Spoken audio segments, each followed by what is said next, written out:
Olá, seja bem-vindo. Vamos iniciar agora o nosso estudo sobre as leis do movimento de Newton, que são três.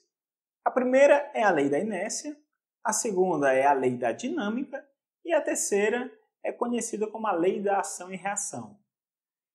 Nessa aula eu vou falar sobre essa primeira lei. Antes de anunciá-la, eu pergunto para vocês, o que significa essa palavrinha inércia?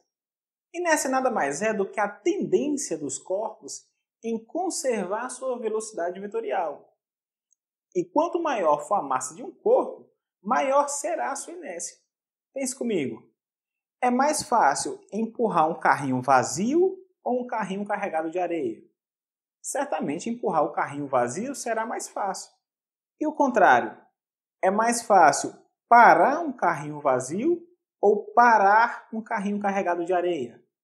Com certeza, parar o carrinho vazio será mais fácil, porque quanto maior a massa de um corpo, maior a sua inércia, isto é, maior é a tendência em permanecer como ele está, seja em repouso ou em movimento retilíneo uniforme.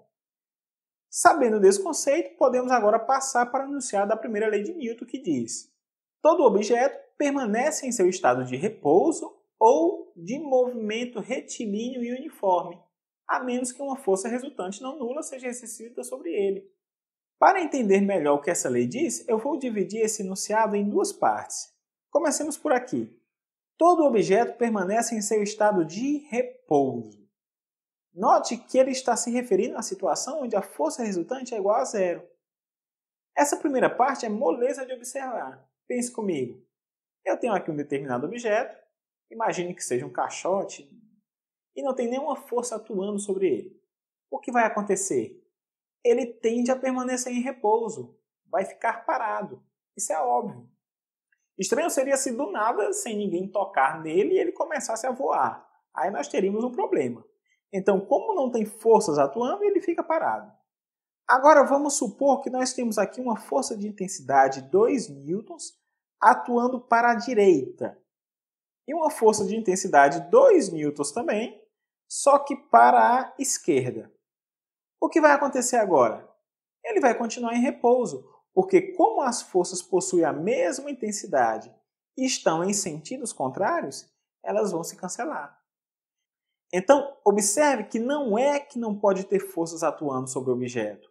Pode sim, mas a resultante delas, ou seja, a soma de todas essas forças, deve ser igual a zero, que é o que acontece nesse caso. Agora, essa segunda parte que diz ou em movimento retilíneo e uniforme é que não é tão fácil de se observar.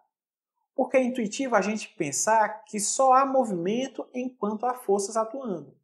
Se você está empurrando um caixote e depois para de empurrar, a gente sabe que logo em seguida ele vai cessar o movimento, ele vai parar. Isso acontece porque a força de atrito existente entre a região de contato do caixote com a superfície vai se opor ao movimento. Acompanhe comigo a seguinte linha de raciocínio. Eu tenho aqui uma rampa, onde eu vou abandonar um determinado bloquinho.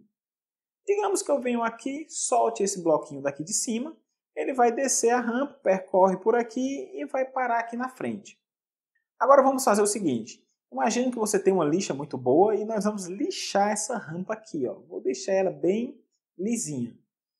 E agora eu vou repetir o experimento. Vou pegar esse bloquinho, o mesmo, vou colocar lá em cima, vou empurrar e ele vai começar a descer. Observe que ele desce e agora ele vai o quê? Parar mais lá na frente, porque como você lixou a rampa, você diminuiu o atrito. Agora vamos fazer mais uma coisa. Digamos que agora eu vou passar também uma graxa, um lubrificante e a rampa ela vai estar bem lisinha mesmo. E eu vou repetir o experimento. Peguei aqui o bloquinho, vou colocar lá em cima, abandonei ele e observe que agora ele desce e ele vai parar mais longe. E aí agora nós vamos extrapolar o pensamento. Faz de conta que você consegue retirar todo o atrito existente na superfície e também desconsidera o atrito com o ar. Na hora que você pega esse bloquinho e soltar ele, que ele começar a descer, não vai ter nenhuma força impedindo o movimento. E aí ele vai começar a se mover, se mover, se mover e não vai parar nunca. Por quê? Porque na ausência de atrito, se você colocar um objeto em movimento, como a força resultante é zero, ele vai descrever um movimento retilíneo e uniforme, MRU. Uma boa aproximação para essa situação ideal seria, por exemplo, empurrar um caixote em uma superfície congelada. Depois de iniciar o movimento, ele permaneceria se movendo, até que alguma coisa o fizesse parar. É claro que aí também a gente vai ter que desconsiderar todos os atritos que possam existir. Agora sim, podemos compreender o que diz a lei da inércia. Acho que a palavra-chave aqui é permanece. Um objeto permanece fazendo seja lá o que for, a menos que uma força seja exercida sobre ele. Se ele está em repouso, ele permanece em estado de repouso. Se está em movimento, ele permanece em movimento, sem fazer curva ou alterar a intensidade de sua velocidade. Considere esse exemplo. Imagine que você está dentro de um veículo que encontra-se inicialmente parado. Em seguida, o motorista dá uma brusca arrancada. O que acontece com você? Seu corpo vai para trás, porque como você estava inicialmente em repouso, por inércia, você tende a permanecer em repouso. Agora, imagine a situação contrária. O veículo está em movimento e do nada o motorista dá uma freada. O que vai acontecer com você, que está lá dentro? Você vai ser lançado para frente, porque como o seu corpo estava em movimento, ele tende a permanecer em movimento. É por conta desses conceitos que se faz possível, por exemplo, enviar sondas espaciais para outros planetas. Se um foguete é lançado da Terra para Marte, quando ele chegar no espaço, pode desligar os motores que ele vai continuar o movimento em linha reta, sem precisar gastar combustível, uma vez que não existe forças resistíveis no espaço. Muito bem, então para finalizar eu vou resolver 2 exercícios sobre esse assunto. O primeiro diz: a resultante das forças exercidas sobre um bloco apoiado sobre um plano é nula. Você pode afirmar corretamente que esse bloco, item A, está necessariamente em repouso? Não, pela lei da inércia ele pode estar em repouso ou em movimento retilíneo uniforme. Item B, está necessariamente em movimento retilíneo uniforme? Também não, né? Ele poderia estar em repouso. Item C, está necessariamente em equilíbrio estático? Observe, equilíbrio estático é quando o objeto está em repouso. Então, também não é verdade. Item D, está necessariamente em equilíbrio dinâmico. Mais uma vez, equilíbrio dinâmico é quando o corpo está em movimento retilíneo uniforme. Então, também não é verdade. E o item E, caso esteja em movimento, será descrevendo trajetória retilínea com velocidade constante. Exatamente isso. Portanto, o item correto é o item E. Vejamos esse outro. Analise as proposições a seguir. Primeiro, o cinto de segurança, item de uso obrigatório no trânsito brasileiro, visa aplicar aos corpos do motorista e dos passageiros forças que contribuam para vencer sua inércia de movimento.